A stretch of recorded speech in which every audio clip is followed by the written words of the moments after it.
요즘 사료 한 포대 가격을 보며 한숨을 쉬어 본 적이 있으십니까? 매달 비슷한 양을 사오는데도 계산대 앞에서 느껴지는 부담은 점점 커지고 있습니다. 1년으로 따져보면 적지 않은 돈이 사료로 나가고 있습니다. 그런데 그렇게 꾸준히 비용을 들이는데도 달걀 수가 기대만큼 늘지 않는다면 어떻겠습니까? 많은 분들이 사료의 품질을 의심합니다. 더 비싼 제품을 찾기도 합니다. 그러나 문제는 사료의 종류가 아니라 방식일지도 모릅니다. 우리는 오랫동안 닭을 마치 공장에서 관리해야 하는 존재처럼 길러왔습니다. 정해진 시간에 정해진 양을 주고 포장된 곡물에 의존하며 닭이 스스로 무엇을 먹어야 하는지 선택할 기회를 거의 주지 않았습니다. 전라남도에 사는 김영수님은 62살이 되면서 이런 질문을 스스로에게 던졌습니다. 닭이 원래부터 이렇게 길러졌던가?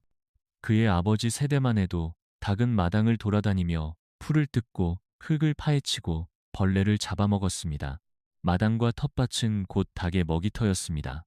그런데 언제부터인가 우리는 닭을 울타리 안에 묶어두고 외부에서 모든 것을 사다 주는 방식에 익숙해졌습니다.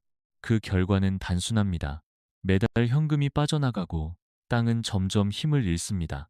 오늘 이야기하려는 것은 극단적인 자급이 아닙니다. 모든 사료를 당장 끊자는 주장도 아닙니다. 대신 방향을 조금 바꾸자는 제안입니다. 닭을 비용이 아니라 자산으로 바라보는 시각, 닭을 텃밭과 연결하는 시스템을 만드는 방법입니다. 세 가지 간단한 구조를 통해 닭이 스스로 먹이를 찾도록 돕고 동시에 땅을 더 비옥하게 만드는 방법입니다. 그렇게 하면 사료 비용은 자연스럽게 줄어들고 달걀의 질은 서서히 달라집니다. 무엇보다도 마음이 달라집니다. 매달 계산서를 걱정하는 대신 마당을 바라보며 스스로 돌아가는 시스템을 확인하는 여유가 생깁니다. 이제 그 변화를 하나씩 살펴보겠습니다. 앞에서 말씀드린 질문에 대한 답을 찾기 위해 김영수님은 먼저 닭을 바라보는 시선을 바꾸었습니다.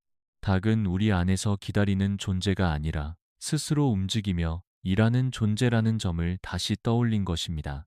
닭은 본능적으로 흙을 긁고 벌레를 찾고 풀을 뜯으며 하루를 보냅니다. 이 단순한 사실을 인정하는 순간 사료 문제는 전혀 다른 모습으로 보이기 시작합니다. 김영수님은 어느 봄날 텃밭 한쪽에 작은 이동식 닭장을 만들었습니다. 거창한 시설이 아니었습니다. 나무로 틀을 짜고 철망을 씌운 단순한 구조였습니다. 바닥은 따로 만들지 않았습니다. 대신 텃밭의 깊은 이랑 위에 그대로 올려두었습니다. 그 이랑에는 미리 보리를 뿌려 두었습니다. 이런 한두 달 자란 보리는 푸르게 올라와 있었고 흙 속에는 작은 벌레들이 숨어 있었습니다. 닭장을 그 위에 옮겨놓자 닭들은 마치 기다렸다는 듯이 땅을 파헤치기 시작했습니다. 며칠이 지나자 변화가 분명해졌습니다. 닭들은 보리를 쪼아 먹고 잡초를 뜯고 흙 속의 벌레를 찾아냈습니다. 사람이 손으로 뽑을 때는 남겨두기 쉬운 뿌리까지 닭은 집요하게 파냈습니다. 그 과정에서 흙은 자연스럽게 뒤집혔고 닭의 배설물은 그대로 거름이 되었습니다. 김영수님은 깨달았습니다. 자신이 며칠 동안 해야 할 일을 닭은 훨씬 꼼꼼하게 해내고 있다는 사실을 말입니다. 이동식 닭장은 몇 주가 지나면 다음 일항으로 옮겨졌습니다. 이미 정리된 자리에는 채소를 심었습니다. 흙은 부드럽고 냄새가 살아 있었습니다. 그해 여름, 김영수님의 텃밭은 예년보다 생기가 돌았습니다. 사료는 완전히 끊지 않았지만 분명히 줄어들었습니다. 닭들이 스스로 먹이를 찾는 시간이 늘어나자 사료통은 예전보다 천천히 비어갔습니다. 각들, 이 경험은 하나의 출발점이 되었습니다. 닭이 단순히 알을 낳는 존재가 아니라 땅을 살리는 동반자라는 사실을 몸으로 확인한 순간이었기 때문입니다. 그리고 바로 여기에서 두 번째 변화가 이어집니다. 닭이 일항 위에서 일한다면 풀밭에서는 또 어떤 역할을 할 수 있을까요? 일항 위에서의 변화를 경험한 김영수님은 자연스럽게 생각을 넓혔습니다. 닭이 흙을 정리하고 거름을 남긴다면 풀밭에서는 어떤 가능성이 있을까 하는 질문이었습니다. 그렇게 해서 시작된 것이 두 구역을 번갈아 사용하는 방목 방식이었습니다. 넓은 목장이 필요한 것은 아니었습니다. 집 뒤편에 비교적 평평한 공간을 두 구역으로 나누고 그곳에 토종풀과 클로버를 섞어 뿌렸습니다. 처음에는 과연 이 풀이 잘 자랄지 걱정도 있었습니다. 그러나 봄비가 몇 차례 지나가자 푸른 잎이 고르게 올라왔습니다. 닭들은 한쪽 구역에서 자유롭게 풀을 뜯고 벌레를 찾았습니다. 풀밭은 사료통과는 전혀 다른 풍경이었습니다. 닭들은 바쁘게 움직이며 자신이 원하는 것을 골라 먹었습니다. 닭들은 바쁘게 움직이며 며칠이 지나면 풀이 눈에 띄게 줄어들었고 그때 김영수님은 닭들을 다른 구역으로 옮겼습니다. 처음 사용했던 구역은 잠시 쉬게 두었습니다. 시간이 지나자 그곳의 풀은 다시 자라났습니다. 이렇게 번갈아 가며 사용하는 단순한 방식이었지만 그 효과는 예상보다 컸습니다. 닭들은 신선한 풀과 클로버를 통해 자연스럽게 영양을 보충했습니다. 흙은 닭의 배설물 덕분에 점점 더 부드러워졌습니다. 풀을 베어내는 수고도 줄어들었습니다. 무엇보다도 사료 사용량이 다시 한번 눈에 띄게 감소했습니다. 닭들이 하루 중 상당 시간을 풀밭에서 보내자 인공 사료에 대한 의존이 서서히 낮아졌습니다. 경상북도에 사는 이정호 님도 비슷한 방식을 시도했습니다. 그는 음식물 찌꺼기와 마른 풀, 엿짚을 한 곳에 모아두고 닭들이 긁어 찾도록 했습니다. 그 안에는 작은 벌레들이 모여들었고 닭들은 몇 시간이고 그 더미를 뒤집으며 먹이를 찾았습니다. 그 결과 퇴비는 자연스럽게 만들어졌고 텃밭은 더 기름져졌습니다. 이 과정은 특별한 기술이 아니라 닭의 습성을 이해하는 데서 시작되었습니다. 이처럼 두 구역을 번갈아 사용하는 방식은 단순하지만 스스로 돌아가는 구조를 만듭니다. 닭은 먹이를 얻고 땅은 쉬었다가 다시 살아납니다. 그리고 여기서 또 하나의 가능성이 보입니다. 텃밭과 풀밭을 넘어 과수원에서는 어떤 변화가 일어날 수 있을까요? 그 답은 계절의 흐름 속에 있습니다. 풀밭에서의 변화를 지켜본 뒤 김영수님은 자연스럽게 시선을 과수원으로 돌렸습니다. 텃밭과 방목 구역이 닭에게 먹이를 제공하고 땅을 살리는 역할을 한다면 겨울의 과수원은 또 다른 기회가 될 수 있지 않을까 하는 생각이었습니다. 전라남도의 겨울은 비교적 온화하지만 과수원 바닥에는 낙엽과 떨어진 열매가 쌓이고 그 아래에는 봄을 기다리는 해충들이 숨어 있습니다. 대부분은 봄이 오기 전까지 그대로 두거나 약재를 고민합니다. 그러나 김영수님은 다른 방식을 선택했습니다. 겨울이 시작되자 그는 닭들을 감나무와 배나무 사이로 들여보냈습니다. 처음에는 과연 효과가 있을지 확신이 없었습니다. 하지만 닭들은 곧바로 바닥을 긁기 시작했습니다. 낙엽을 뒤집고 흙을 파헤치며 그 속에 숨어 있던 벌레를 찾아냈습니다. 떨어진 과일도 자연스럽게 처리되었습니다.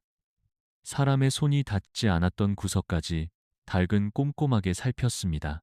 며칠이 지나자 과수원 바닥은 한층 정리된 모습이 되었습니다. 경상남도에 사는 최민수님 역시 사과 과수원에서 같은 방식을 적용했습니다. 그는 봄철 해충 피해로 고민이 많았지만 겨울 동안 닭을 들인 이후 눈에 띄는 변화를 느꼈습니다. 해충 발생이 줄어들었고 나무 주변의 흙은 더 부드러워졌습니다. 닭의 배설물은 자연스럽게 거름이 되었고 별도의 비용을 들이지 않아도 토양의 힘이 유지되었습니다. 물론 시기를 지키는 것이 중요합니다. 새순이 올라오는 봄에는 닭을 빼내야 하고 과일이 익는 여름에도 접근을 제한해야 합니다. 그러나 겨울이라는 시간은 닭과 과수원이 서로에게 이익이 되는 계절입니다. 닭은 벌레와 떨어진 열매를 먹고 과수원은 자연스러운 방제와 거름을 얻습니다. 이렇게 텃밭, 풀밭, 과수원이 하나로 연결되기 시작했습니다. 닭은 단순히 한 공간에 머무는 존재가 아니라 계절을 따라 이동하며 역할을 수행하는 동반자가 되었습니다. 이제 남은 질문은 하나입니다. 이렇게 다양한 먹이를 접하는 닭에게 우리는 어떻게 보조 사료를 제공해야 할까요? 그 해답은 과하지 않은 보완에 있습니다. 과수원까지 연결된 흐름 속에서 자연스럽게 떠오르는 질문이 있습니다. 이렇게 풀과 벌레, 떨어진 열매를 충분히 먹는 닭에게 우리는 무엇을 더해 주어야 할까요? 모든 사료를 완전히 끊는 것이 목적은 아닙니다. 중요한 것은 중심을 바꾸는 일입니다. 공장에서 만들어진 사료가 주식이 되는 구조에서 자연에서 얻는 먹이가 중심이 되고 곡물은 보완이 되는 구조로 전환하는 것입니다. 김영수님은 닭들에게 신선한 풀과 벌레를 충분히 접하게 한 뒤 통밀과 콩을 소량 보충하기 시작했습니다. 일정한 그릇에 담아두고 양을 엄격하게 재지 않았습니다. 대신 닭이 원하는 만큼 먹도록 두었습니다. 처음에는 혹시 과하게 먹지 않을까 걱정도 있었습니다. 그러나 시간이 지나자 한 가지 사실이 분명해졌습니다. 닭은 생각보다 절제력이 있습니다. 풀과 벌레를 충분히 먹은 날에는 곡물을 많이 찾지 않았고, 날씨가 나쁘거나 바깥 활동이 줄어든 날에는 조금 더 먹었습니다. 충청북도에 사는 박철수 님도 비슷한 경험을 했습니다. 그는 두부를 만들고 남은 콩비지와 삶은 콩을 활용했습니다. 닭들은 필요한 만큼만 먹고 남겼습니다. 당글, 당글. 과거처럼 사료통이 빠르게 비지 않았습니다. 그는 그제야 깨달았습니다. 우리가 닭을 과하게 통제하려 했을 뿐, 닭은 스스로 균형을 맞출 수 있는 능력이 있다는 사실을 말입니다. 이 방식은 비용에도 영향을 주었습니다. 수입 곡물 가격이 오를 때마다 불안해하던 마음이 조금씩 줄어들었습니다. 기본적인 곡물과 단백질 보충은 유지하되 중심은 텃밭과 풀밭, 과수원에서 나오는 자연 먹이로 옮겨졌기 때문입니다. 닭의 깃털은 윤기가 돌았고 달걀의 노른자는 더 진해졌습니다. 변화는 과장된 기적이 아니라 서서히 나타나는 안정감이었습니다. 이제 시스템은 거의 완성에 가까워졌습니다. 닭은 계절을 따라 이동하며 먹이를 찾고 우리는 최소한의 보완만 제공합니다.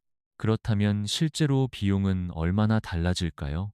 다음 이야기에서는 숫자와 현실적인 결과를 함께 살펴보겠습니다.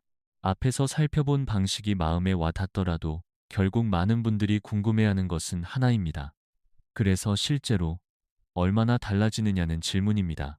김영수님 역시 처음에는 이상적인 이야기보다 숫자를 먼저 따져보았습니다. 예전에는 매달 사료를 사오며 비용을 계산하는 것이 습관이었습니다. 수입 곡물 가격이 오를 때마다 부담은 커졌고 한 해가 지나면 적지 않은 금액이 사료로 나갔습니다. 그러나 텃밭과 풀밭, 과수원을 연결한 뒤부터는 흐름이 달라졌습니다. 첫 해에는 이동식 닭장을 만들고 울타리를 정비하는데 약간의 비용이 들었습니다. 목재와 철망, 간단한 도구가 필요했기 때문입니다. 그러나 그 이후에는 큰 지출이 거의 없었습니다. 곡물과 콩 같은 보완 사료를 구입하는 비용만 남았습니다. 곡물과 콩 같은 당대인데요. 이전과 비교하면 분명히 차이가 났습니다. 사료 소비량이 줄어들면서 연간 지출이 눈에 띄게 감소했습니다. 무엇보다도 매달 반복되던 불안이 줄어들었습니다. 경상북도에 사는 이정호 님도 비슷한 변화를 경험했습니다. 그는 매년 사료값이 조금씩 오르는 것을 지켜보며 걱정했지만 방목구역과 과수원 활용을 시작한 뒤에는 상황이 안정되었습니다. 닭이 스스로 먹이를 찾는 시간이 늘어나자 사료통은 예전보다 천천히 비었습니다. 그 결과 남는 시간과 비용을 텃밭 관리에 더 투자할 수 있었습니다. 흙은 점점 살아났고 채소 수확량도 서서히 늘어났습니다. 이 변화는 단순히 돈의 문제가 아니었습니다. 닭이 땅을 일구고 거름을 남기면서 화학비료 사용이 줄어들었고 토양의 질이 눈에 띄게 좋아졌습니다. 달걀의 맛과 색도 달라졌습니다. 달걀의 맛과 색도 달라졌습니다. 가족들은 같은 닭이 낳은 알인데 왜 이렇게 다르냐고 묻기 시작했습니다. 김영수님은 그때 비로소 확신했습니다. 이 시스템은 비용을 줄이는 방법이 아니라 구조를 바꾸는 방식이라는 사실을 말입니다. 그렇다면 이 구조가 몇 년 뒤에도 계속 유지될 수 있을까요?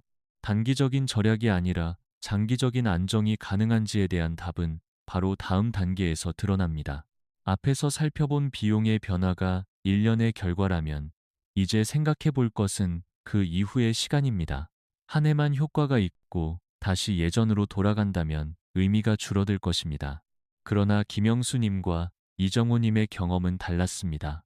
두 번째 해가 되었을 때 그들은 이미 구조가 자리를 잡았다는 것을 느꼈습니다.